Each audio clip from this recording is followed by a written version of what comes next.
Bonjour YouTube, ça marche. Aujourd'hui, on va faire la campagne, un début de campagne sur Fatforge, les chroniques de Cannes. Voilà, Fatforge, les chroniques de Cannes.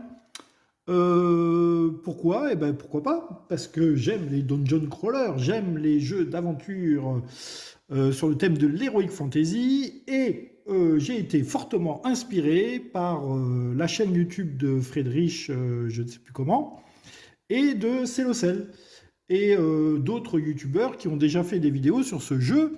Et il me semble très très très sympathique ce jeu. Voilà, donc j'avais envie de vous faire une vidéo dessus. Alors, c'est une vidéo avec le style efficace, c'est-à-dire qu'on va prendre son temps, donc vous pourrez faire avance rapide quand ça sera trop long, mais on va tout lire, on va s'immerger dans l'histoire, on va essayer de prendre notre temps, donc ceux qui sont pressés, vous pouvez passer votre chemin. Vous savez qu'ici, on fait du style Etrigan, c'est-à-dire que... Ah ben, Etrigan aussi avait fait une vidéo d'ailleurs sur Fatforge, les chroniques de Cannes, donc j'ai regardé beaucoup de vidéos sur ce jeu. Normalement, au niveau des règles, ça devrait être bon, mais je rappelle, je mets toujours un warning en introduction. Quand on joue seul devant une caméra, qu'on a un œil sur la caméra, on a un œil sur le plateau, on a un œil sur ce que vous allez voir, etc., forcément, on fait des erreurs. Et puis, on joue en solo, donc on n'a pas quelqu'un derrière notre dos pour nous taper sur l'épaule en nous disant « Hop, là, tu t'es planté ». On peut se planter au niveau des règles, on peut se planter au niveau du gameplay en jouant mal. Et n'hésitez pas en commentaire à me le signaler. Ça sera toujours avec un côté positif de ma part. Moi, c'est vrai que je n'hésite pas des fois à signaler des petites boulettes, mais parce que j'aime bien qu'on me les signale. C'est pas que je prends un vilain plaisir à dire ah, là, t'as fait une grosse gaffe, etc. Ben non. Quand on joue en solo, on a des oublis.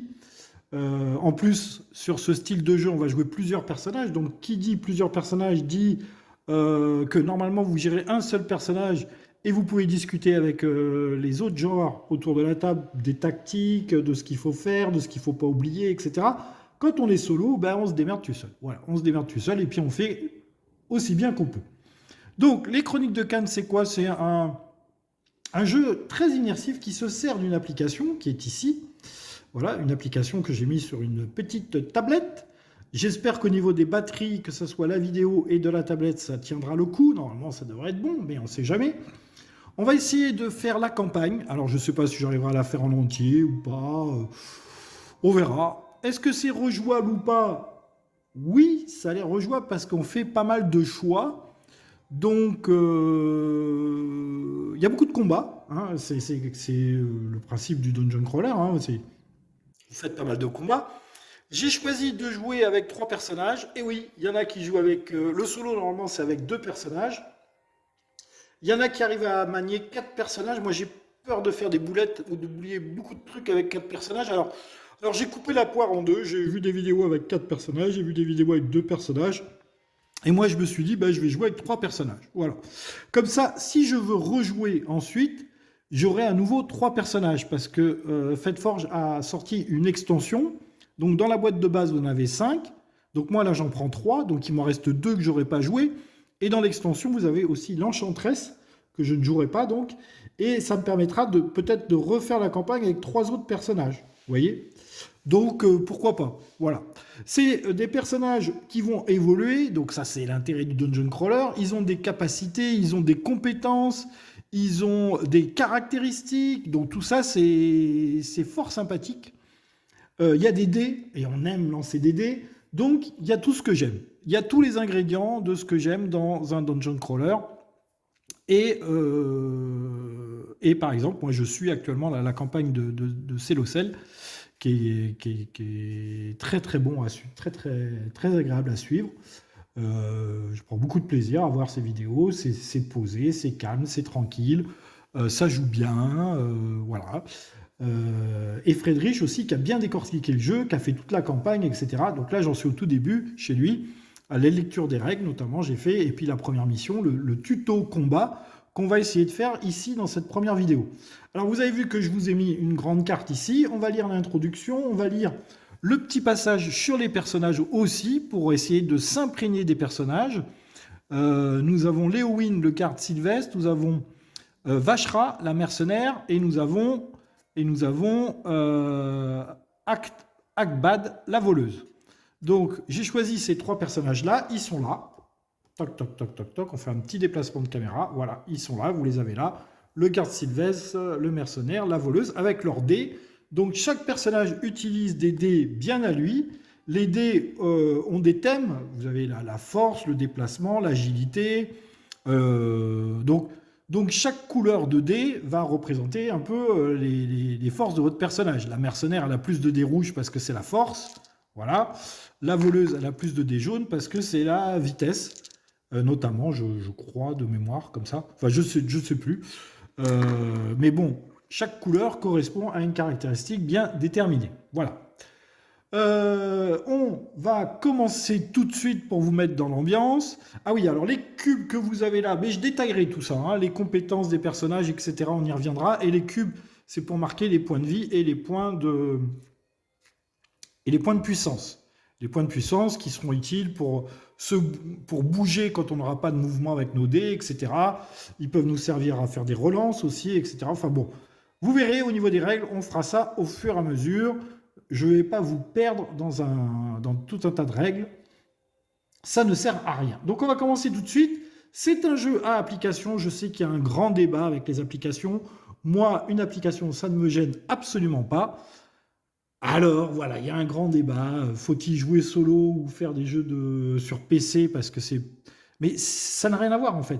Les jeux sur PC, moi je lance pas les dés en vrai par exemple. Vous voyez, là je les ai pas dans ma main. Je sens pas la bakélite dans mon poignet. Je sens pas le bruit du dé et le bruit et le lancer de dés. Vous voyez, donc ceux qui disent ouais les jeux solo machin vaut mieux jouer à un jeu PC, ben moi je fais les deux et j'aime bien les deux. Jouer à des jeux PC et jouer aussi en solo à mes jeux de société. Voilà. Donc ça, c'est un premier point. Deuxième point, l'application. L'application, si ça vous évite d'avoir un livre de 1300 pages pour vous décrire le scénario, la mise en ambiance, etc., pourquoi pas? C'est aussi facile de lire sur une tablette que de lire sur un livre. Donc, alors soit, ça contredit ce que je viens de dire en disant j'ai pas le bruit du papier qui plisse sous mes doigts, mais là, ça concerne que de la lecture en fait. Voilà, la lecture. Et en fait, la tablette vous sert de maître de jeu. Elle place les monstres, elle dit comment placer les tuiles, etc. Donc, ça facilite la vie. Voilà, la tablette facilite la vie. Vous n'avez pas constamment le nez dans la tablette parce que vous allez voir que l'action se déroule quand même sur une carte avec des tuiles et des ennemis qui sont symbolisés par des pions. Donc, vous avez quand même souvent le nez sur le plateau de jeu, on va dire, plutôt que sur la tablette. Voilà. La tablette vous sert d'introduction et de lire des chapitres. On va commencer tout de suite. Donc, une nouvelle campagne. Ouais, cette introduction est beaucoup trop longue. Hein. 8 minutes d'introduction, je crois que j'ai battu tous les records. Ah, je tenais à dire que j'éprouve un gros problème avec ce jeu, parce que j'ai déjà commencé une mise en place, etc. Le laisser sur la table, essayer de voir comment j'allais filmer tout ça, la disposition des cartes, etc. Je dois dire que ce jeu n'est pas chat compatible.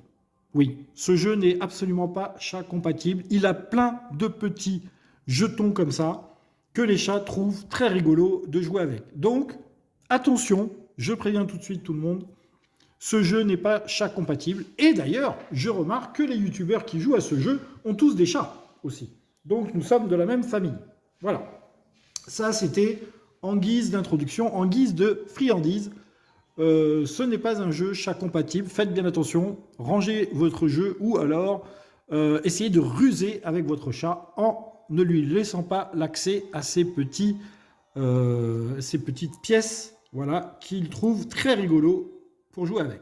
Voilà. En tous les cas, les miens. Les autres, je ne sais pas. Donc, nous allons faire nouvelle campagne. Voilà, slot vide. Voilà, on va prendre le slot numéro 2, parce que le slot numéro 1, c'était ma mise en page. On voit qu'il y a déjà les 3 campagnes qui sont prêtes. Les Chroniques de Cannes, le Choc des Immortels, c'est la première extension. Et la dernière extension qui vient de sortir, que je ne possède pas, le Gardien des Bêtes. Donc nous, on va faire les Chroniques de Cannes. Possédez-vous les extensions suivantes? On va cocher le Choc des Immortels. On ne sait jamais, peut-être que ça change des trucs. Ça va simplement nous autoriser à jouer l'Enchantresse. Hop. L'Enchantresse, ses armes, ses équipements et vêtements ont été ajoutés au jeu de base. On est content qu'ils aient rajouté ces vêtements. Ça serait con d'avoir une Enchantresse à poil. On continue. Alors, j'ai choisi le garde sylvestre, j'ai choisi la voleuse et j'ai choisi le mercenaire. Voilà. On va lire. Et oui, on a dit qu'on prenait le temps, donc n'oubliez pas, faites avance rapide si vous n'êtes pas content. Moi, je veux m'imprégner du scénario et je veux savoir, ce garde sylvestre, qui est-il? Donc, qui est-il ce garde sylvestre? Léowyn de la Chouette Grise. Déjà, il s'appelle Léowyn de la Chouette Grise. C'est classe quand même. Nombreux sont les gardiens qui veillent sur les terres d'une Cénoïne, la forêt primaire. Mais aucun d'entre eux n'est aussi respecté que Léowyn, de la Chouette Grise. Depuis des années, ils surveillent les recoins les plus isolés de la forêt et arpentent les sentiers cachés qu'il est le seul à connaître. On dit même qu'il entend des voix anciennes qui chuchotent dans les arbres et les anciennes tribus des tribus sylvestres, tout comme les druides des cercles des esprits, le consultent lorsqu'ils cherchent à savoir ce qui se trame au plus profond des bois. Ces chasses sont célébrées dans de nombreuses chansons. Ils auraient vaincu Aslanik et Araatani dans les steppes, traqué des loups féroces au cœur de la forêt et même affronté une tarasque. Ce sont les voyageurs qu'il a secourus alors qu'ils étaient à la merci des bêtes sauvages qui racontent ces histoires. Et tous s'accordent à dire que toutes les tribus de la forêt lui font une confiance absolue. Pour autant, ses véritables amis sont rares. Il est à la fois partout et nulle part, et tout ce qu'il entreprend, il le fait seul. On murmure aussi une certaine légende qui pourrait expliquer ce tempérament taciturne. La complainte de la Chouette Grise narre l'histoire d'une ancienne et fière tribu nomade qui n'avait traversé les terres gelées du Zor, préservant le nom de ses ancêtres pendant des centaines d'années. Le destin de cette tribu fut scellé le jour où l'un de ses sacheurs, plus orgueilleux qu'ambitieux, tenta de duper un sorcier aux ordres du prince démon Axinos, le buveur des douleurs. La vengeance du démon fut implacable, et l'histoire du clan de la Chouette se termina brusquement dans le sang et la glace. Seul un jeune chasseur parvint à échapper au démon, sans pour autant se départir d'un sentiment de culpabilité écrasant pour n'avoir pas su sauver son clan. Le nom du chasseur n'est pas connu, mais si Léowyn porte constamment des plumes de chouette grises sur sa poitrine, ce n'est sans doute pas sans raison. Eh oui, il est bien fort probable que ça soit lui. Voilà, ça c'était le garde sylvestre Léowyn. On voit déjà que, niveau personnalité, il est taciturne, le monsieur. Voilà. On continue. J'ai pris la voleuse. Akbad, la voleuse. Cela fait 150 ans qu'Aï Etkli-Leklissi Cartaxol, le premier empereur de Cartassol, a conquis la cité des Aphirs, qui n'était alors qu'une lointaine colonie. Alors, le monsieur, là, de Cartassol, là, on va l'entendre parler, qui n'était alors qu'une lointaine colonie de Gardat. Alors, il faut savoir que c'est un univers qui est propre à Fête-Forge, que je ne connais absolument pas. Donc, je ne sais pas s'il y a des bouquins de jeux de rôle et des livres. Moi, je découvre, et c'est déjà fort sympathique. Le temps n'a pas effacé le souvenir de la violence de la conquête. Les eaux du port étaient devenues rouges de sang et l'on murmure encore que ceux qui étaient morts en premier avaient eu de la chance car loin des yeux du monde, ceux qui avaient résisté avaient subi des horreurs bien pires encore. Alors, j'ai pas une grande facilité à lire, d'abord parce que j'ai l'appareil qui filme devant les yeux, donc ce n'est pas si facile que ça n'en a l'air. Oh, bref, on s'en fout. Certains réussirent à échapper aux soldats de l'empereur pour reconstruire leur vie ailleurs. Les grands-parents d'Akbad furent de ceux-ci. Pendant des semaines, ils fuirent vers le nord, leur enfant dans les bras, pour échapper à la guerre, ne s'arrêtant qu'après avoir franchi le fleuve d'Asmandaria, frontière de l'Empire. Ils trouvèrent refuge auprès d'une tribu d'Aldaron qui les aida à construire une nouvelle vie dans la forêt, une vie bien différente de celle qu'ils avaient connue. L'enfant grandit au cœur de la forêt, atteignit l'âge adulte, et bien des années plus tard naquit Akbad, la plus jeune de ses filles. Akbad fut élevé au carrefour de deux cultures, la culture sylvestre de la tribu et le lointain souvenir de Gerdad, préservée par sa famille. C'était une enfant facétieuse, jamais avare de bêtises, et qui pouvait disparaître sans crier gare, parfois pendant des jours, pour poursuivre quelques aventures secrètes. Devenue adulte, ses aventures l'emmenèrent de plus en plus loin. La vie des tribus de la forêt ne l'intéressait plus. Elle voulait vivre le frisson du danger, l'appel de l'or, l'attrait des ombres. Bientôt, les riches marchands et les dignitaires de Sesma Rasa à Kata Phrygia apprirent à redouter son nom et à serrer leur bourse au creux de leurs mains lorsque l'on l'évoquait.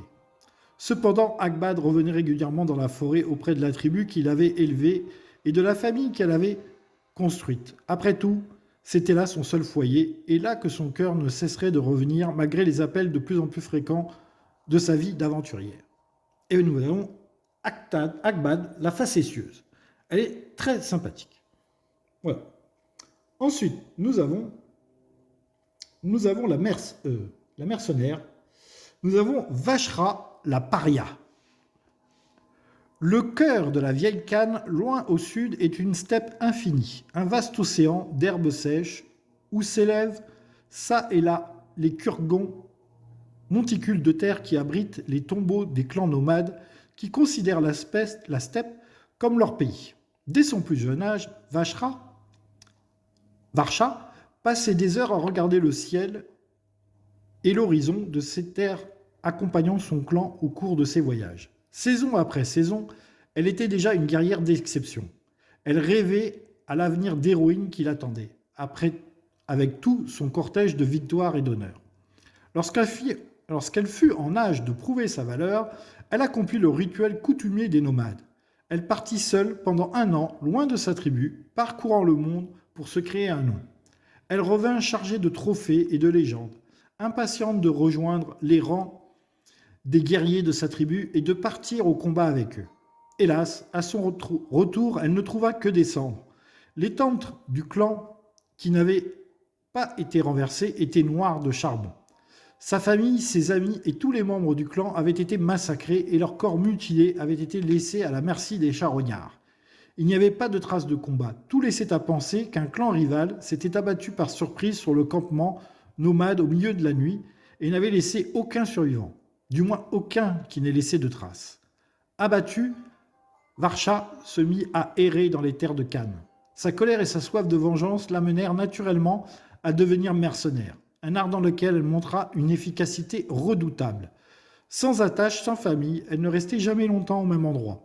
Jusqu'au jour où une blessure plus grave que les autres la força à faire halte à Urdsenon, C'est une jeune soigneuse qui l'a recueillie. Elle préparait son thé, faisait brûler de l'encens pour purifier l'air de la tente, préparait des herbes de la forêt et souriait lorsque Vashra essayait de parler la langue de la forêt qu'elle s'efforçait d'apprendre. Bientôt, Varsha sut que ses jours d'errance étaient terminés avant même d'être remise sur pied. Elle avait décidé de rester dans la forêt. Voilà donc le point commun de nos 3 compagnons, ils habitent la forêt. Commencez la campagne. Mode facile, activez le mode facile. Vous pouvez le changer à tout moment dans les paramètres durant la partie. Non, on ne va pas activer le mode facile. Un bouton grisé indique que l'écran n'affiche pas l'intégralité du texte à lire. Faites défiler le texte vers le bas pour rendre le bouton activable. Certains boutons doivent être maintenus longtemps si cela implique un choix. Continuez. Acte 1 sur 3. Continuez. Les encarts gris comme celui-ci contiennent des instructions que vous devez suivre. La plupart du temps, ils feront référence à des éléments physiques de la boîte de jeu. Pour commencer votre aventure, trouvez la lettre de Nashra dans la boîte et lisez-la, puis touchez « Continuer ». Alors, la lettre de Nashra, de Naské. Pourquoi j'ai dit Nashra, je ne sais pas. La voici. Alors, aux aînés des druides du cercle des esprits d'Unsenoin. Unsenoin, c'est la forêt où sont nos 3 aventuriers. Ils ont tous ce point en commun, c'est qu'ils sont à Unsenoin. L'audience que l'Ikral, empereur immortel de Cartasol, a fait mine de m'accorder n'était qu'une ruse destinée à m'attirer ici. Je fais maintenant partie de ces aînés-lards, les épouses de l'empereur. On ne m'épargne aucun luxe, mais les jardins et les vastes pièces du palais impérial ne sont qu'une cage dorée. Ah, apparemment, quelqu'un a demandé une audience à un empereur, une femme, qui est devenue une de ses épouses. Et elle, apparemment, elle vit en prisonnière. Même si, apparemment, elle ne manque de rien. Mais elle est quand même dans une prison dorée. Dès que je le peux, je m'efforce de faire résonner les voix de la forêt dans le palais. Chacune des aînés-lards se fait l'écho de sa terre natale. C'est tout ce que je suis en mesure de faire là où je suis. L'île Kral a toujours veillé à ce que la population ne manque de rien à Ésaphir. Il est aimé de son peuple et la cité est devenue un véritable joyau qui fait la fierté de Cannes. Pour autant, une ambition démesurée le pousse à soumettre l'intégralité du monde connu. Lui, l'élu de la destinée, s'apprête à causer de terribles tourments. Les yeux de l'Ikraï fouillent notre forêt sans relâche, animés par quelques sinistres desseins. Quelle est donc cette contrée qui lui échappe encore? Et pour combien de temps? Je fais mon possible pour le ralentir, mais mon pouvoir n'est pas suffisant face à une telle détermination. Je vous conjure de dépêcher en secret les plus braves champions de la forêt des Aïfirs. Mes alliés de la cité sauront les accueillir comme il se doit et les informer de la suite de leur mission. Puisse la sagesse inépuisable de Tsitainen guider nos pas, Nasqué. Donc nous avons une druide qui s'appelle Nasqué, qui a été épousée de force par un empereur qui s'appelle Likral, qui a une certaine domination sur le monde et qui gouverne la cité des Aphirs. La cité des Aphirs dont nous avons la carte qui est ici et qu'on nous procure. Et on va commencer sur cette carte au point numéro 1 qui est ici, qui est l'entrée en fait, l'entrée de la ville par le nord. Voilà, le nord est ici. Alors,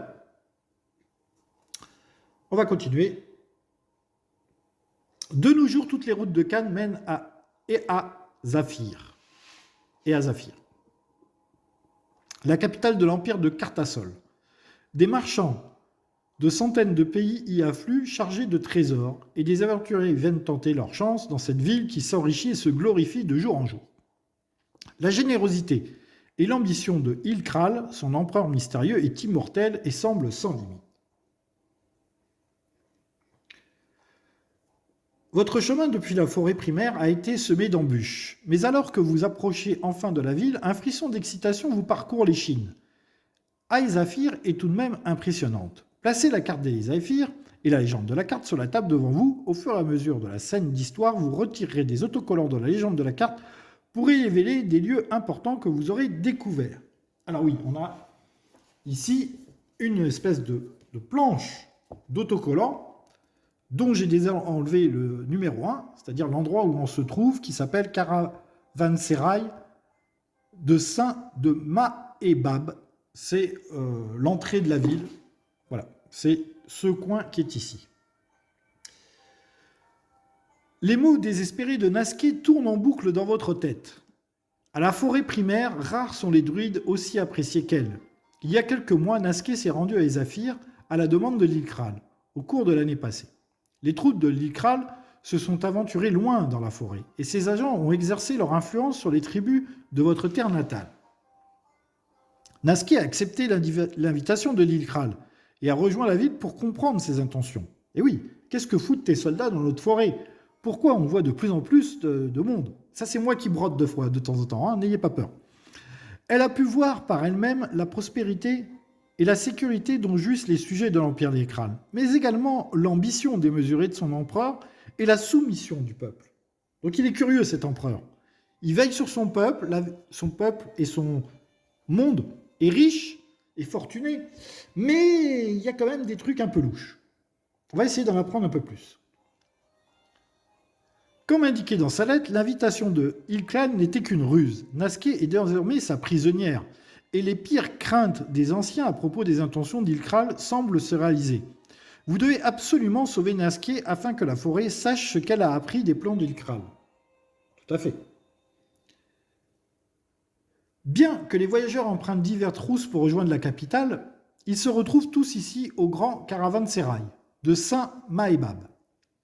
Vous avez déjà assisté à des événements de grande ampleur, tels que le festival du solstice qui rassemble toutes les tribus de la forêt, mais rien ne vous avait préparé à la foule s'entassant dans les ruelles labyrinthiques de caravansérail. Retirez l'autocollant 1 de la légende, c'est ce que je vous ai fait voir tout à l'heure. Alors que vous franchissez la porte principale de caravansérail, les gardes vous interpellent parmi la foule de voyageurs. Et nous avons la tête des gardes, et nous avons ici l'acte 1 qui nous dit bataille, bataille, repos, bataille, boss, repos. Ça, c'est ce qu'on va suivre dans ce premier acte, apparemment. Apparemment. Vous voilà enfin, s'exclame l'un d'eux. J'ai dit à mes amis qu'on allait tomber sur des gens de la forêt. Ça fait plus d'1 kilomètre que je vous attends. Votre odeur ne trompe pas. Les autres gardes s'esclaffent et l'un d'eux s'approche pour mieux vous voir. Et c'est pas étonnant, dit-il d'un air satisfait. Vous avez vu comme vous êtes habillés ? On dirait que vous portez des animaux morts. Et là, nous avons un premier choix à faire.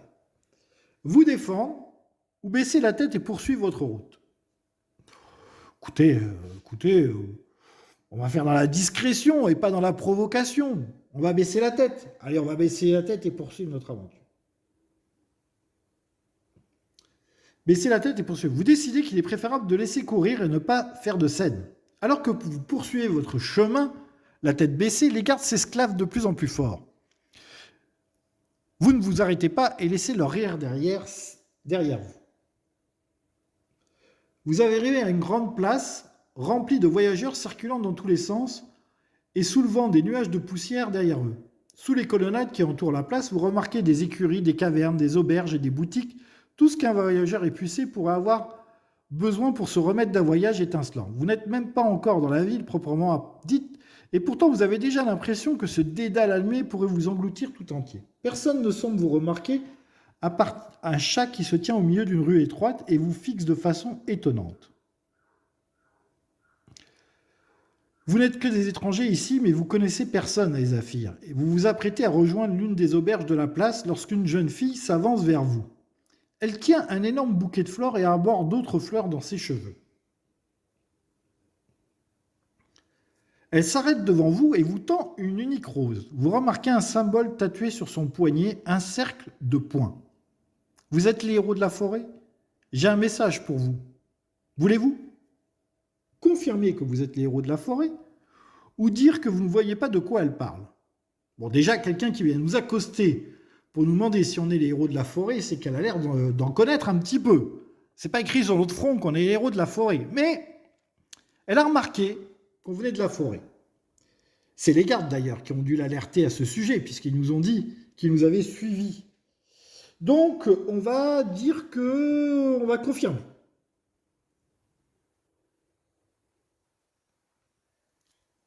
La jeune fille pousse un petit cri. J'étais sûr que c'était vous. Je le savais. S'il vous plaît, suivez-moi. Je vais vous conduire à un allié qui connaît votre ami de rudesse. Ah, donc ça se confirme, parce qu'elle ne peut pas avoir inventé un ami druide. Donc, vous n'avez pas le temps de répondre qu'elle se retourne, vous invitant à la suivre.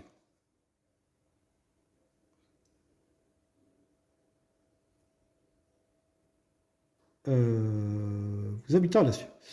Une milice jaillit inopinément de l'ombre et cerne la jeune fille. Vous vous attendiez à ce qu'une enfant comme elle prenne peur, mais c'est tout le contraire. Elle lance son bouquet de fleurs dans les airs, et avant qu'il ne retombe, vous apercevez l'éclat caractéristique d'une lame qu'on dégaine. Un garde tombe au sol, les mains sur sa gorge, tentant vainement de contenir le sang qui en sort. La jeune fille combat telle une souris prise au piège.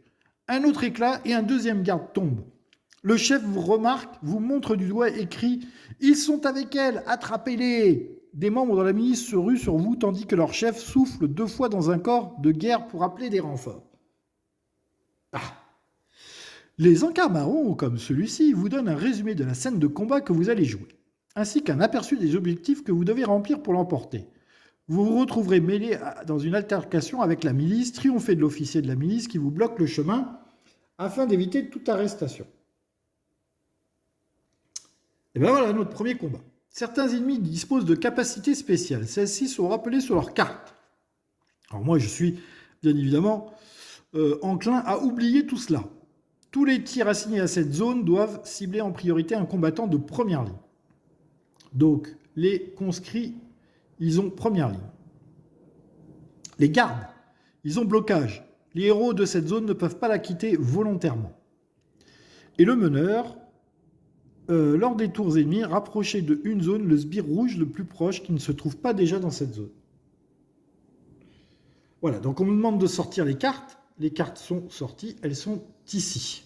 Et là, par la magie du trucage vidéo, on va retirer la carte. Et vous allez découvrir la première scène de combat qui nous est proposée. Ah oui, c'est magique. Alors, on remarque. Qu'est-ce qu'on remarque? On remarque que nous démarrons ici. Voilà, il y a un S comme start. On va démarrer ici. On va parler de nos personnages. Je vais vous faire un petit zoom sur nos personnages. Alors, nous avons le garde Sylvestre. Il a 2 compétences. Longue portée, où il peut transformer une flèche avec une distance de... Il rajoute 1 de distance à sa flèche. Donc du coup, il peut tirer à 2 zones. Et il a l'intimidation. Il peut déplacer un sbire vers une zone adjacente. Il a des points de vie, des points d'énergie, et il a 4 dés, 3 bleus et 1 vert. Ensuite, nous avons notre mercenaire. Alors, oui, le garde Sylvestre, il a un pouvoir, c'est s'il ne fait pas de flèche dans son premier lancer de dés, il peut relancer tous ses dés.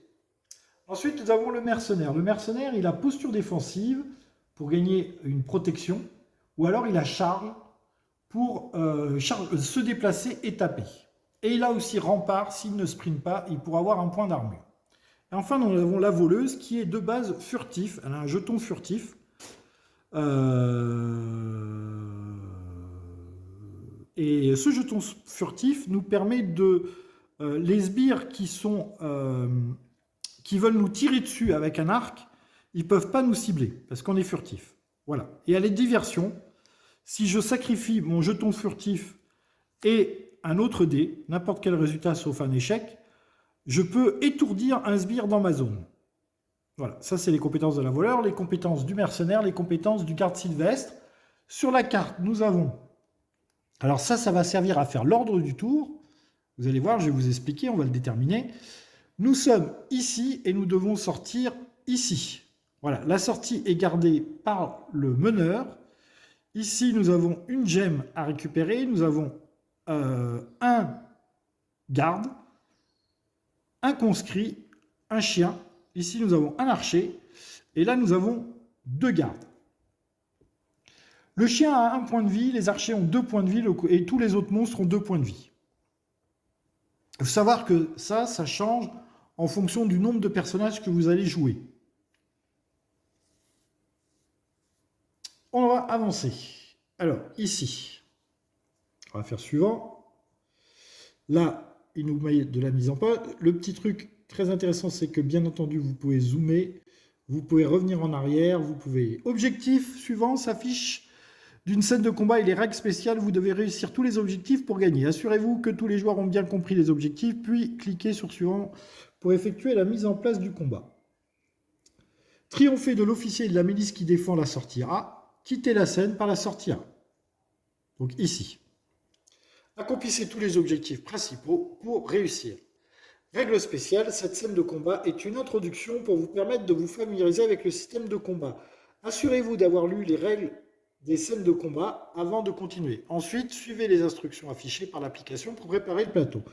Vous avez 3 manches pour terminer ce combat. Et j'ai vu donc des youtubeurs perdre ce tuto.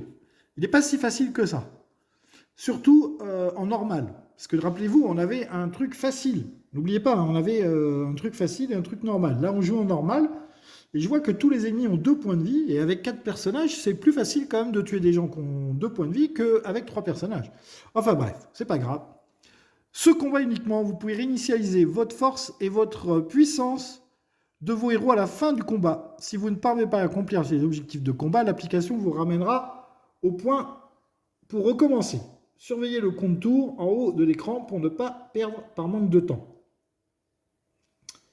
Prenez les tuiles correspondantes et reproduisez le schéma indiqué. C'est fait. Placez les cartes des monstres, c'est fait. Placez les entrées, les sorties et le point de départ, c'est fait. Placez les jetons, c'est fait. La carte du meneur indique qu'il a 2 armures, c'est fait. On a mis 2 cubes noirs. Il faut d'abord retirer ses armures pour après lui retirer ses points de vie. Placez les éventuels jetons restants tels que les jetons gemmes sur les zones ici. Les jetons machin, c'est dans la boîte là-bas. Ça, le pack de groupe, c'est ici. Ça, c'est une tuile où on va mettre tout ce qu'on loot. Ça, c'est l'ordre du tour. Alors au début, il nous met comme ça, mais vous allez voir qu'on va pouvoir le déterminer soi-même. Placez les figurines de chaque héros sur la zone de départ. Matériel à disposition, objectif, événement de combat. Phase de préparation, souvenez-vous des options facultatives. Et c'est parti. Alors on nous dit lancer les 4D et action facultative, on peut faire un sprint, une relance avec de l'énergie. Et si on fait un brelan, c'est-à-dire 3 résultats semblables avec les dés, on peut choisir une phase de dés comme on veut. Voilà. Et on détermine l'ordre des joueurs. Eh bien, on va commencer par cela. Pour cela, nous avons une piste de dés ici. Nous avons une petite aide de jeu qui est là. On ne sait jamais. Voilà. Voilà. Donc, nous allons faire la phase de préparation. On va lancer les dés des 4 personnages. On va commencer par le garde Sylvestre. Alors, ça commence bien. Super. On a un tir à distance, on a une épée et on a 2 échecs. Ça commence très bien. Écoutez, je vais dépenser un point d'énergie pour relancer ces 2 échecs. Donc ça, je mets de côté. Ah, c'est mieux. Un déplacement et une flèche. Donc nous avons 2 flèches. Où c'est que je vais mettre ça? Je vais mettre ça là. Voilà. Maintenant, la mercenaire. La mercenaire, elle obtient une flèche, 2 choses de combat et un déplacement. C'est parfait. Pour le moment, tout me va bien. Et ensuite, nous avons la voleuse. Akban. C'est très bien aussi. Elle a des dés plus polyvalents, la voleuse. On va mettre ça ici. Voilà. Maintenant, on va savoir qui sprint. Qui sprint. Alors, sachant que si ça reste sur cet ordre-là, joueur 1, réaction ennemie, joueur 2, joueur 3. Si ça reste comme ça veut dire qu'on n'aura qu'un personnage qui va commencer à bouger. Si on sprint,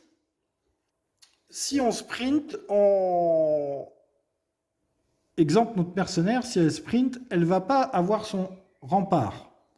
Lors de la préparation, si vous n'effectuez pas de sprint, gagnez un jeton parade. Les jetons parade, je ne les ai pas préparés, mais ils sont ici.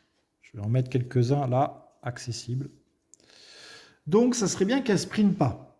Ensuite, ça serait bien de dégommer ces gens-là à distance. Nous avons notre garde Sylvestre qui peut faire ça. Alors, est-ce qu'on sprint ou est-ce qu'on ne sprint pas? Je pense que je peux tirer à distance avec le garde Sylvestre. Je peux tirer à distance. Ah, la voleuse.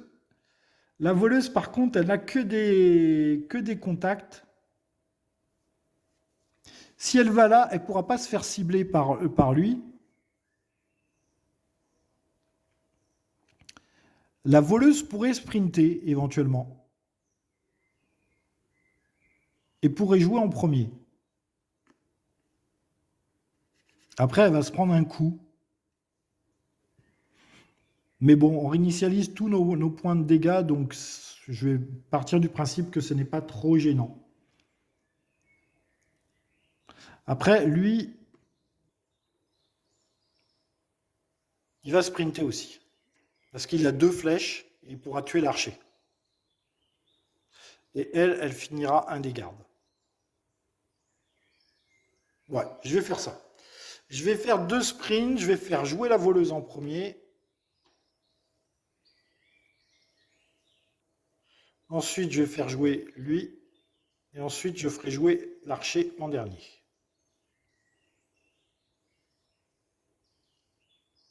On va faire comme ça. Voilà, donc j'ai fait des sprints. S'il y avait eu un monstre dans ma case de départ, un monstre, un sbire, comme ils disent, s'il y avait eu un sbire dans ma case de départ, j'aurais pris les dégâts.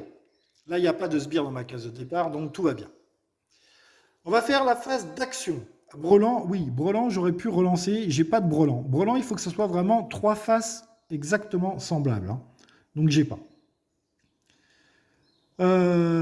Toucher les gemmes de nourriture collectées, les points de machin, ça, il n'y a pas. Ah oui. Donc là, je vais faire le joueur numéro 1. Alors, joueur numéro 1, c'est la voleuse. Donc la voleuse, elle fait une attaque, 2 attaques sur un premier sbire. Ils ont 2 points de vie, donc elle en tue un. Ensuite, il lui reste un déplacement ou une concentration et éventuellement une attaque ou un déplacement. Combien il a de flèches? Il a 2 flèches. Je vais faire une attaque sur le garde. Avec ce dé-là. Et du coup, est-ce que je l'étourdis? Non, j'ai pas besoin de l'étourdir, on va le tuer.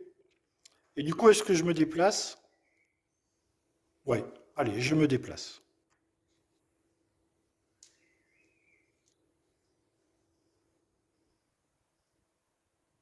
Il faut aller vite. On n'a que 3 tours. Je vais me déplacer. Je vais me déplacer. Tant pis, si on prend des coups, c'est pas grave, on va essayer de la jouer rapide. Ah oui, c'était la voleuse. C'est elle.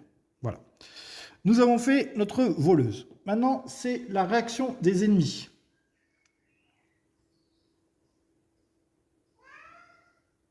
Réaction des ennemis. Pour chacune des cartes de réaction affichées, un seul ennemi réagit lors de cette phase, souvent le plus proche. Si plusieurs ennemis ont la même couleur sont en mesure de réagir de la même façon, la priorité va à celui qui a le plus faible numéro. Voir réaction d'ennemis, machin, truc chouette. Les ennemis affichent des ciblages. Donc quand c'est celui-là, c'est les héros le plus loin de l'ordre du tour, et quand c'est celui-là, c'est le héros le plus qu'à jouer en premier. Je vous expliquerai comment fonctionne un ennemi. Donc, seule une carte.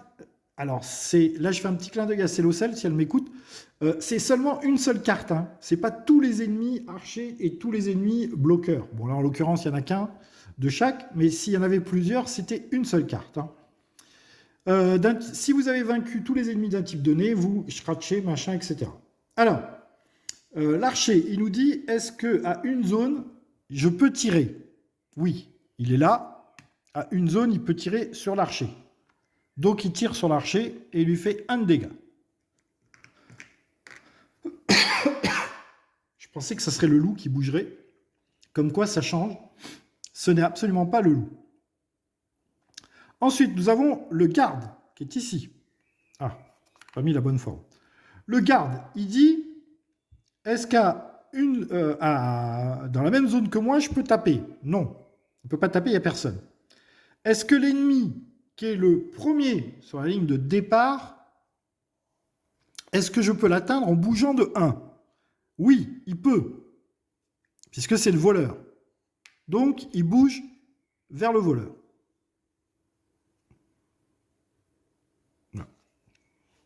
Et il ne fait pas ça. Ça, c'était si il y avait un ennemi à 2 cases de lui, il prenait une parade. Donc, il fait que les bottes là. Il s'est déplacé vers la voleuse. C'est marrant parce que j'ai vu la partie de Célocel et j'ai vu la partie de Friedrich. C'était absolument pas ça qui se passait et c'était pas ses ennemis qui avaient été choisis. C'est rigolo. Je fais continuer.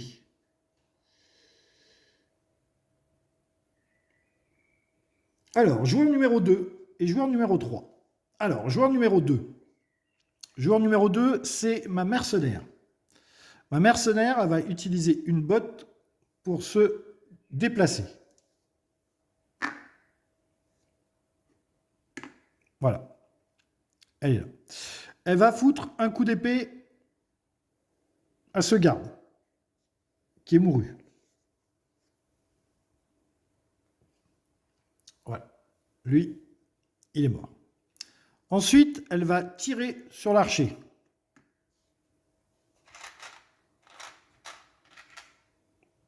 Tirer. Alors, il y a le garde aussi maintenant. Il n'y avait pas le garde tout à l'heure. Maintenant, il y a le garde. Je tue le garde ou je tue... Alors, l'archer, il tire à distance. Donc, si on va tous sur sa case, il aura du mal à nous cibler. Je vais tirer sur le garde. Je vais dépenser une énergie. Je vais faire un mouvement.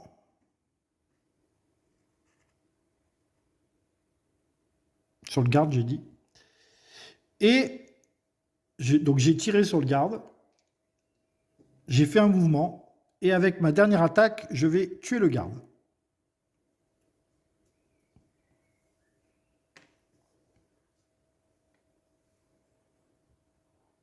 Voilà. Ça me semble bien. Troisième personnage, Léowyn. Léowyn, donc ça c'était ma mercenaire. Léowyn, il tire une flèche sur l'archer et il tire une deuxième flèche sur l'archer. L'archer a de patresse. Ensuite, il se déplace. Et alors, on sait que le chien n'a qu'un point de vie. Est-ce qu'il prend... est-ce qu'il se déplace? Oui. L'archer utilise... Ah, il a déjà utilisé une énergie pour rejeter ses dés. Alors, le chien n'a qu'un point de vie, donc je pourrais me débarrasser du chien. Oui, allez, je dépense une énergie. Je me déplace. Et avec la dernière attaque que j'ai, je tue le chien. Désolé, le Wawa, mais tu es mort. Je peux prendre la gemme parce qu'il y a encore un ennemi dans la zone. J'ai fini le tour de mes personnages. Je vais faire jouer tous les ennemis dans l'ordre.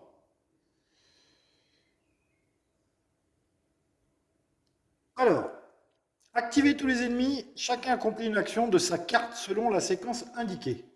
S'il y a plusieurs ennemis de la même couleur, ils accomplissent leur action dans l'ordre d'initiative du plus petit au plus grand. Le chien, il n'y a pas de chien. L'archer, il n'y a plus d'archer. Le conscrit, il y a un conscrit. Il y a un conscrit qui dit j'ai fait... Non, j'ai pas fait d'erreur. Parce que j'ai cru que j'avais tiré et qu'il y avait un conscrit dans la zone, mais il n'y avait pas de conscrit. Le conscrit, il dit s'il y a quelqu'un à portée 0, oui, c'est le cas. Nous avons Léowyn, il lui fait 1 de dégâts. Léowyn perd 1 de dégâts. Alors, je vous explique pourquoi je joue un peu risqué, un peu one again. C'est parce que on n'a que 3 tours. Donc il faut avancer, avancer, avancer, avancer, et que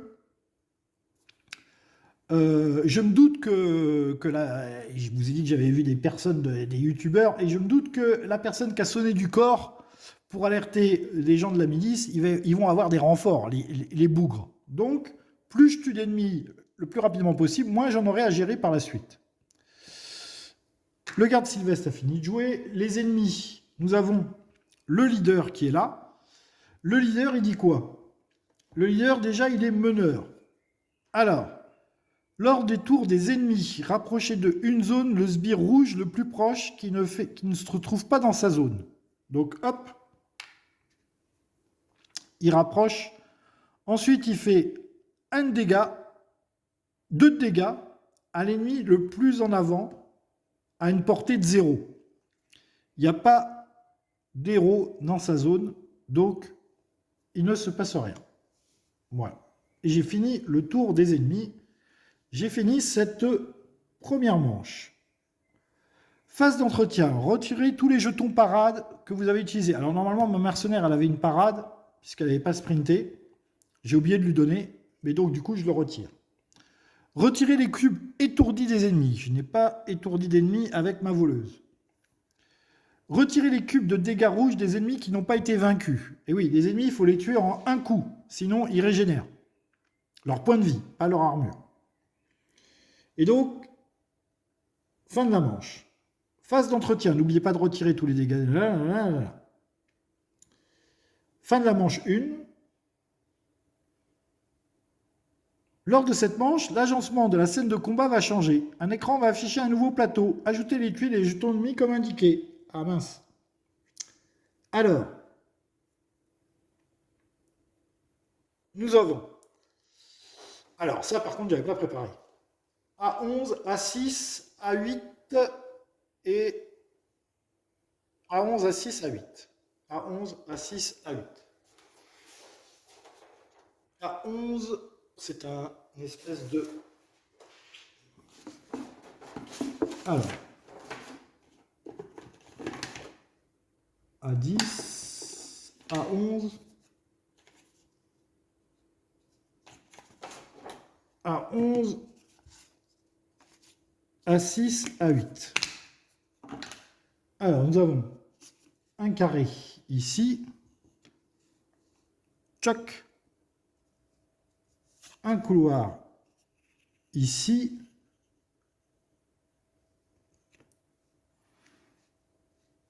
et un autre couloir ici. Ah.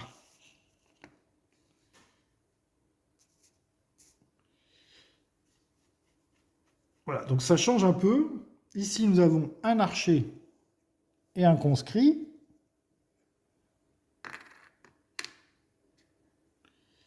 À côté, nous avons un loup, un chien et un conscrit.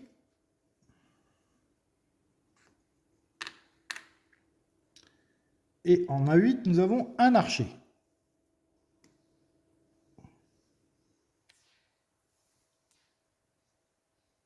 C'est bien ça? C'est tout à fait ça.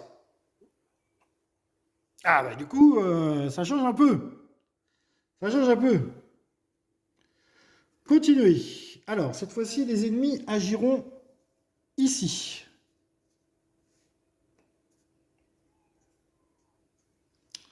On va lancer les 4 dés et voir si on fait des sprints. Alors, notre voleuse est seule, notre héroïne est seule dans cette case. Il va ramasser la pièce qu'on va mettre dans d'autres sacs en commun. On va jeter les dés. Regarde Sylvestre.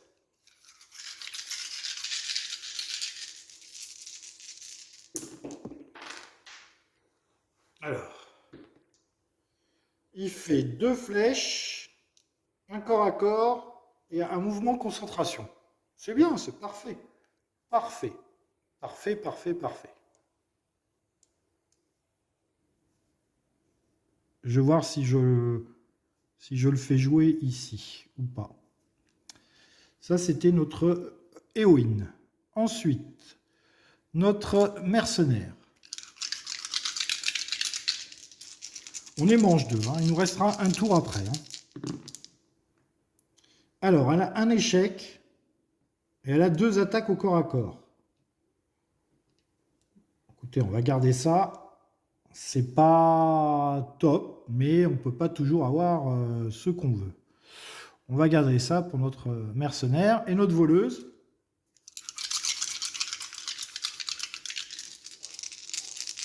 Ce qui m'énerve, c'est que la mercenaire n'a pas de mouvement, par contre. Donc, comme en plus, elle ne peut pas sprinter, c'est un petit peu embêtant. Ah, elle a un échec, 2 bottes et un tir. Alors ça, par contre, c'est pas du tout... C'est pas top du tout, là, la voleuse.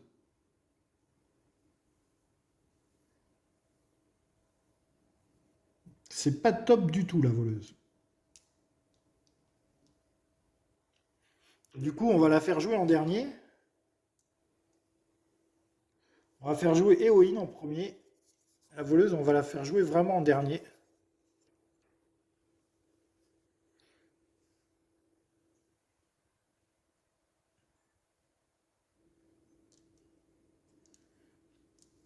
On va jouer comme ça.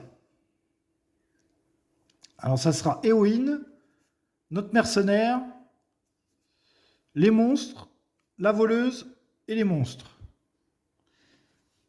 Est-ce que quelqu'un veut sprinter? Est-ce qu'on a des brelans? On n'a pas de brelans. Est-ce qu'on veut sprinter? Alors, on a des monstres ici, on a des monstres ici, on a des monstres ici. On n'a pas de monstres sur nos cases. Donc, on peut déjà sprinter avec la voleuse. Est-ce que notre tireur, il a 2 flèches? C'est-à-dire qu'il peut tuer lui. Et après, il peut mettre un coup pour enlever une armure au boss. Le boss a 2 points de vie, mais il faut d'abord lui enlever son armure. Il a 2 d'armure. L'armure ne se régénère pas d'un tour à l'autre. Hein. Ben, on a un problème d'archer ici, qu'il va falloir aussi résoudre, parce que l'archer ne va pas se priver de nous tirer dessus. Donc elle va pas sprinter, de toute façon, parce qu'elle va garder sa parade.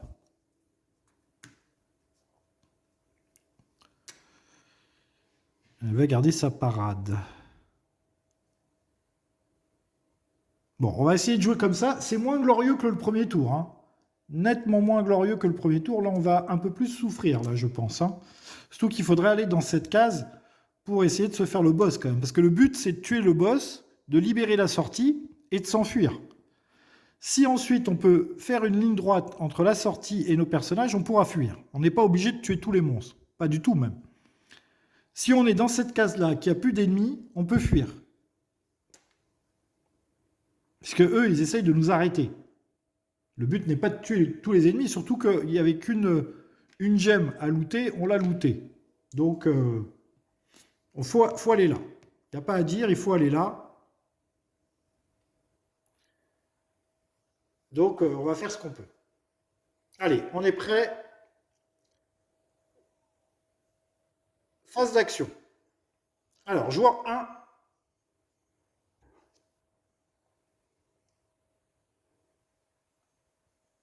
Alors, il a 2 tirs. Alors, est-ce qu'on tue lui ou est-ce qu'on enlève l'armure de lui? Bah écoutez, il y a un sbire, on va se débarrasser du sbire. Allez, on va se débarrasser du sbire. Ça, c'est fait. Ça et ça, les 2 flèches, c'est fait. Alors oui, vous avez vu qu'il y a une espèce de flèche spéciale là. Ça aurait pu me permettre de faire une longue portée, de tirer à 2 zones de distance, mais je n'ai pas besoin.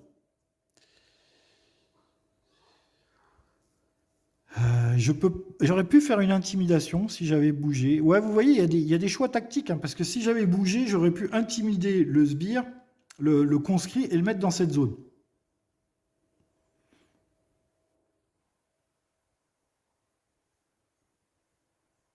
Ah.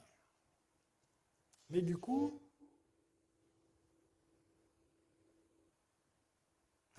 oui, je peux faire ça. Parce que ça se trouve, le sbire, il reviendra jamais. Hein. Je vais faire un petit. Là, c'est un petit rollback parce que c'est toujours le tour de l'archère. Hein. Donc ça, je me permets. Par contre, quand j'ai fini le tour avec un personnage, je ne me permets pas de rollback. Hein. On n'est pas non plus chez les bisounours. Mais quand même, il faut réfléchir. C'est le but du jeu quand même. Et puis, essayer de se servir de ses compétences. Donc, mes 2 tirs, je vais enlever les 2 armures du boss. Faire plutôt ça. J'enlève les 2 armures du boss. Ça, c'était mes 2 tirs. Eh bien non, je peux absolument pas faire ce que je voulais parce que je peux pas utiliser la concentration et le déplacement. Ou alors il faut utiliser un point d'énergie. J'en ai plus qu'un point d'énergie. Donc je tue le sbire. Je tue le sbire. C'était des conneries. Je pouvais pas tout faire. Ensuite, je bouge et je fais un dégât au sbire. Voilà. On va la faire classique. Je pensais que j'aurais pu faire décaler l'autre, mais j'ai pas assez de dés. Je peux pas tout faire. Donc ça, c'était le tour de l'archer. Le tour de la mercenaire. Alors la mercenaire, elle a un problème, c'est qu'elle n'a pas sprinté. Peut-être elle aurait dû.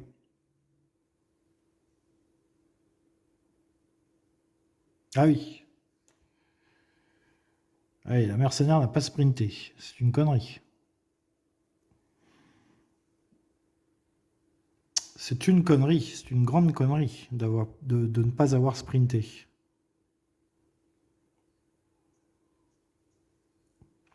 Je vais avoir 2 attaques qui sont inutiles là. Alors est-ce que je roll back et je m'autorise à sprinter?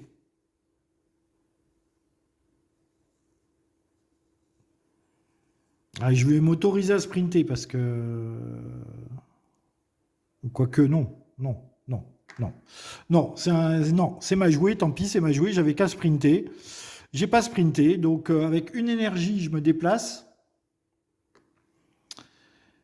J'ai une attaque à distance. Je vais tuer le chien.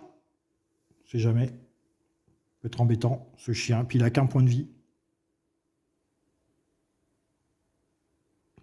Ah ouais, mais là, on va être dans la merde, hein, moi, je vous le dis. Hein. Enfin bon, c'est pas grave, hein, c'est comme ça, c'est la vie. Hein. Et j'ai 2 attaques au corps à corps que je peux pas utiliser. Parce que j'ai mal joué. J'aurais dû sprinter. Tant pis. J'ai toujours une défense quand même pour la guerrière. Réaction des ennemis. Très mal joué. Hein. Là, vous avez vu, c'est très mal joué. Seul ennemi régie pour chaque carte. Alors, le sbire numéro 1, il est là. Et ça, c'est le sbire numéro 2. Donc, je vais faire agir le sbire numéro 1. Est-ce qu'il peut taper dans sa zone? Non. Est-ce qu'il peut se déplacer à une zone de l'archer? Non. Il est à 2 zones. Est-ce qu'il peut se déplacer à 2 zones de l'archer? Oui. Donc, il avance vers l'archer. Il vient ici. Les bots, c'est toujours un mouvement. Et vous faites l'action qui est là. Donc, il n'a pas pu faire ça, il n'a pas pu faire ça. Ça, est-ce qu'il est à 2 zones du premier joueur? Ici. Donc, il était ici, il est bien à 2 zones du premier joueur. Donc, il se déplace d'une case.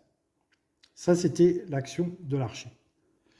Et le meneur, le meneur, il va taper. Ah, le meneur, il va taper. Est-ce que dans sa zone, il y a le premier joueur? Oui, il est dans sa zone. Super.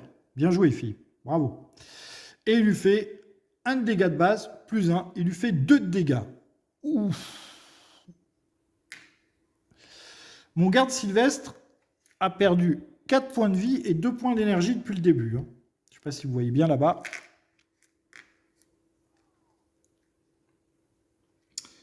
Fin de ce tour. Alors la gemme, on l'a pris.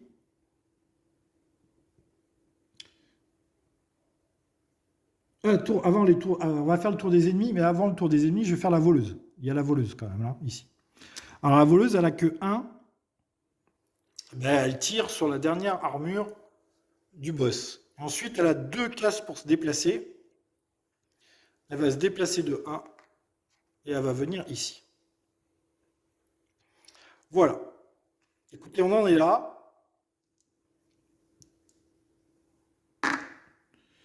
Tour des ennemis. Le chien. Il n'y a plus de chien. L'archer. Il y en a un là et il y en a un là. Alors, l'archer, il cible personne en particulier. À 1 de distance, y a-t-il un ennemi? Oui. Il lui retire sa parade. Cet archer-là, à 1 case de distance, y a-t-il un ennemi? Oui. Donc là, ils sont tous à 1 case. Donc je choisis à qui je fais retirer 1 point de vie. Je vais retirer 1 point de vie à ma mercenaire. Les 2 archers ont agi. Ensuite, nous avons les conscrits.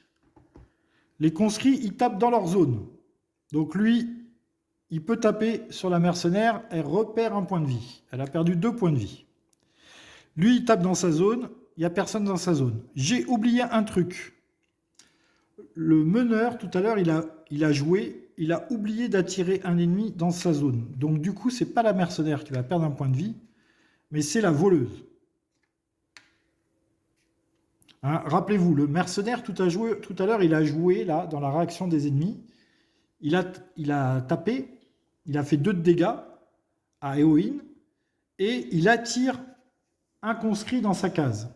Donc il a attiré celui qui était là. Donc du coup, c'est pas la mercenaire qui a pris un dégât, c'est la voleuse. Je vous rappelle que eux ne ciblent personne, donc j'inflige un point de dégâts où je veux.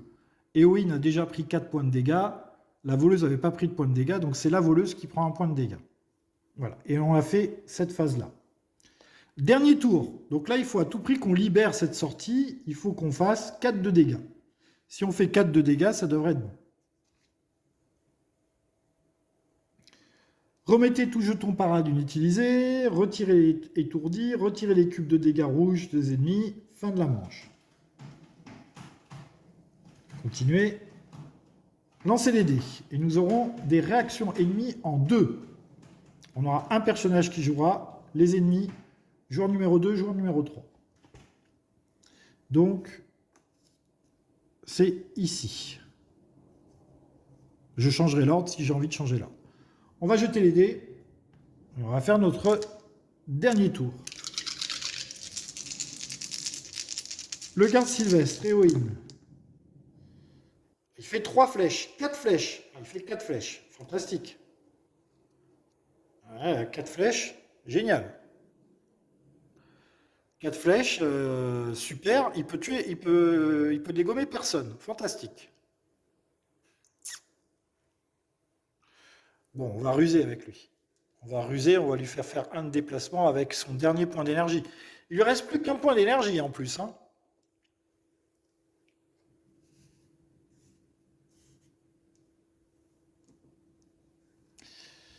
Mais le dernier tour, je vais vous expliquer comment ça se passe. En fait, il y a une sortie automatique. Il ne faut pas nécessairement être dans la case de la sortie. Il faut avoir libéré la sortie. Et si on a libéré la sortie, on peut sortir automatiquement à la fin du tour. Ça n'utilise pas d'action. Ma mercenaire. Varcha.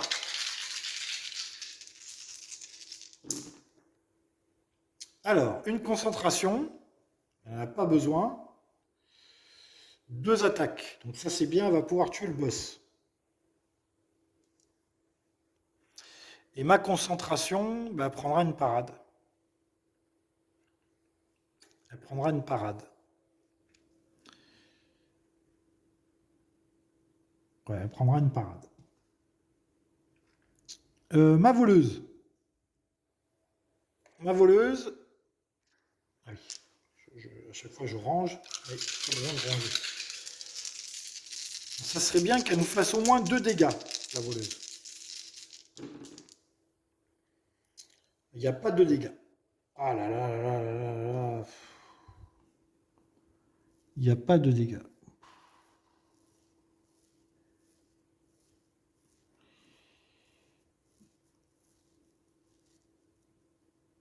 Il n'y a pas de dégâts. Ah. Il n'y a qu'un dégât. Il n'y a qu'un dégât. Bon, elle va être obligée d'étourdir un ennemi. Hein. Alors du coup, est-ce que je fais jouer la voleuse en premier pour étourdir un ennemi? Ou est-ce que je fais jouer mon archer, il tue le boss?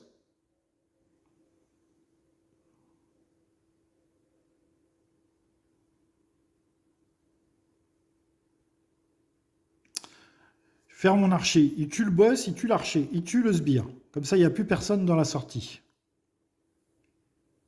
L'archer va sûrement pas se déplacer et lui pourra pas se déplacer de 2 cases. Donc je pourrais sortir. Rien qu'avec l'archer, je peux sortir. Donc je vais faire plutôt ça. Et la voleuse, elle va jouer en deuxième.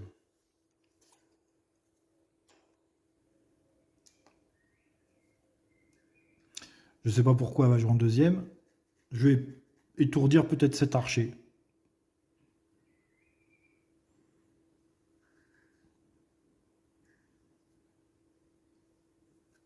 Éowyn risque de se prendre une flèche d'arc. Hein.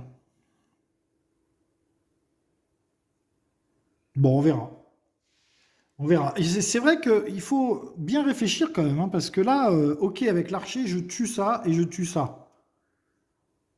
Après, j'ai aussi ma mercenaire, elle peut faire un déplacement, elle peut faire une charge. Elle ne peut pas faire charge. Parce que si elle fait charge, elle utilise ce dé-là et ce dé-là. Du coup, elle peut bouger et taper. Après, il lui restera un de...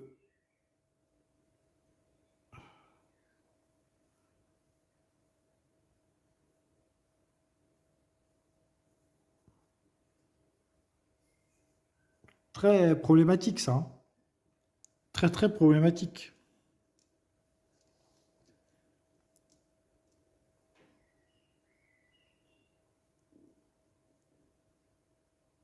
Bon, on va jouer comme ça. Ok, donc là, nous avons premier joueur. Phase d'action.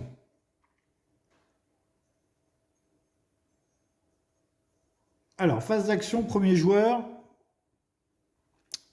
Éowyn.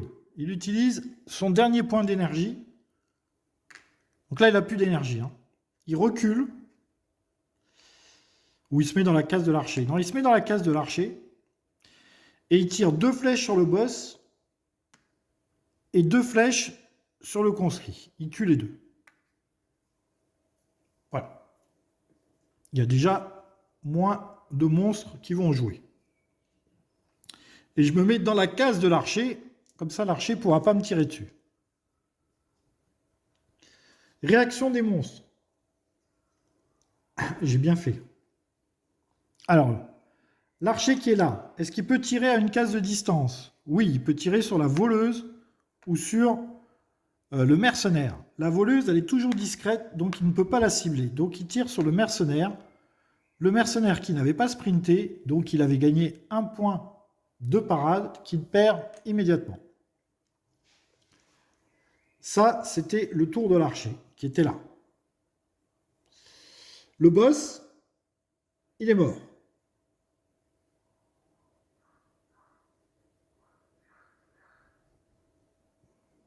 Donc c'est le chien. Le chien, il n'y a plus de chien.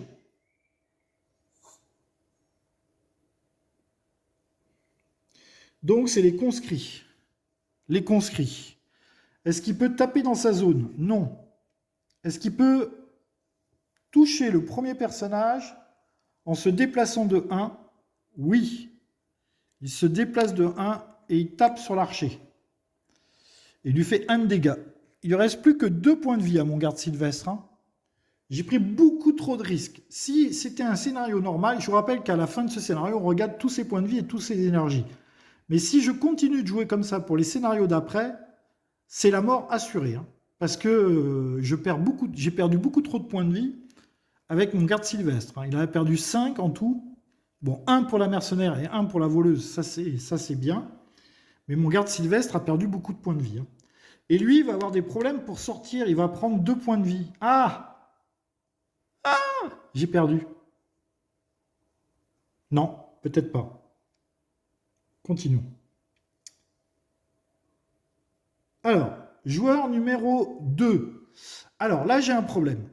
C'est qu'effectivement, je vous fais voir, la sortie, elle est libérée. Donc je peux, à la fin de ce tour, je vais pouvoir sortir. Le problème, c'est que lui, dans sa zone, il y a 2 ennemis. Et s'il y a 2 ennemis à la fin du tour, eh ben, ça ne marchera pas. Je ne pourrai pas sortir avec lui parce qu'il perdra 2 points de vie. Donc il faut à tout prix que je m'occupe de ces 2 ennemis pour libérer mon archer. Donc c'est à la voleuse de jouer. Ma voleuse, elle va bouger de 1. Elle va venir ici. Avec un point de compétence. Et ce dé-là,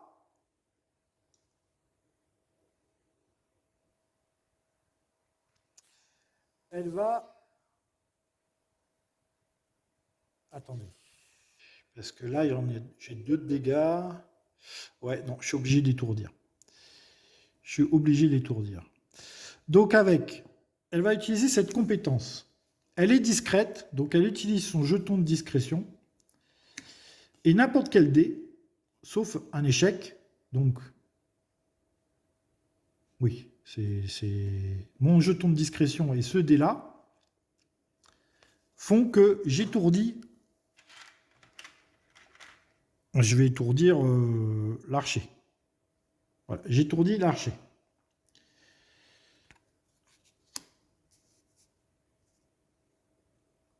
Ensuite,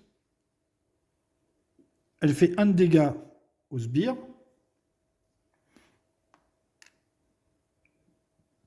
Et elle bouge de 1. Quand on bouge, quand on fait des mouvements comme ça, c'est pas des sprints, donc on ne prend pas de dégâts du monstre. Et quand on fuit, pas aussi. Si par exemple c'est une fuite, pour atteindre la sortie, là par contre j'aurais pris un dégât. Donc la voleuse, elle a joué. Mon guerrier. Mon guerrier, il bouge d'une case. Non, pas du tout. Mon guerrier, il fait une charge. Charge, c'est mon jeton concentration avec n'importe quel jeton. Donc mon jeton concentration avec ce jeton-là, je fais un mouvement et je tape.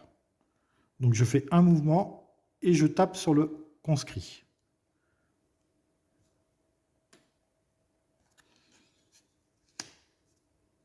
Ensuite, il me reste un échec, je ne peux rien en faire de ce dé.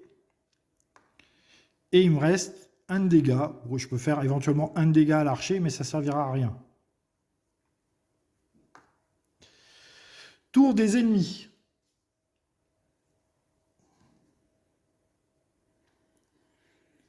L'archer. Alors, l'archer qui est ici.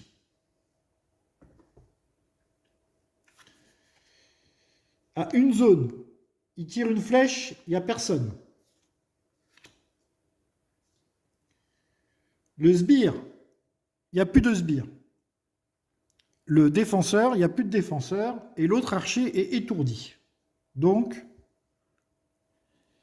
il ne se passe rien autour des ennemis. Phase d'entretien. Après la dernière manche du combat, les héros doivent s'enfuir en ouvrant une voie vers l'une des sorties. Tous doivent utiliser la même sortie au risque de subir des dégâts en cours de route ou être mis hors combat. Dans cette scène de combat, les héros doivent utiliser la sortie A pour gagner. Ah, la sortie A, la sortie qui est là. Mais normalement, c'est bon. Ah, mince, il y avait écrit, on peut utiliser n'importe quelle sortie.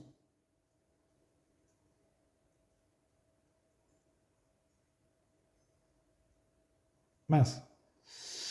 Donc, la sortie A qui est là, je pensais que c'est la sortie B. Oui. Attendez.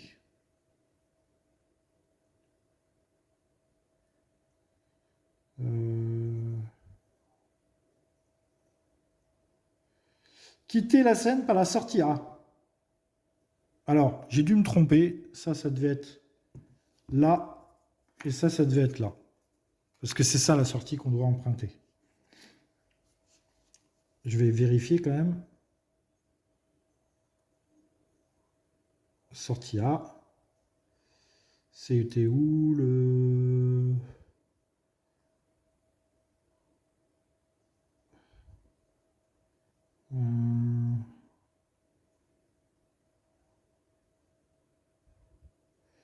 Disposition. J'ai plus l'emplacement des sorties A et B, mais c'est là, hein, la sortie A. Hein. Remettez tous les jetons para utilisés, retirez les trucs étourdis, retirez les cubes, etc. Fin de manche. Donc là, on a bien réussi à sortir, et à la fin, lui, on lui enlève son cube. Mais quand j'ai fait ma sortie, lui était étourdi. Donc il ne m'a pas empêché. Et dans le pire des cas, j'aurais perdu un point de vie, il m'en reste un. Donc on a pu emprunter la sortie A, on est sorti victorieux de ce combat. Donc on a quitté la scène, joué un round de combat supplémentaire, fin du combat.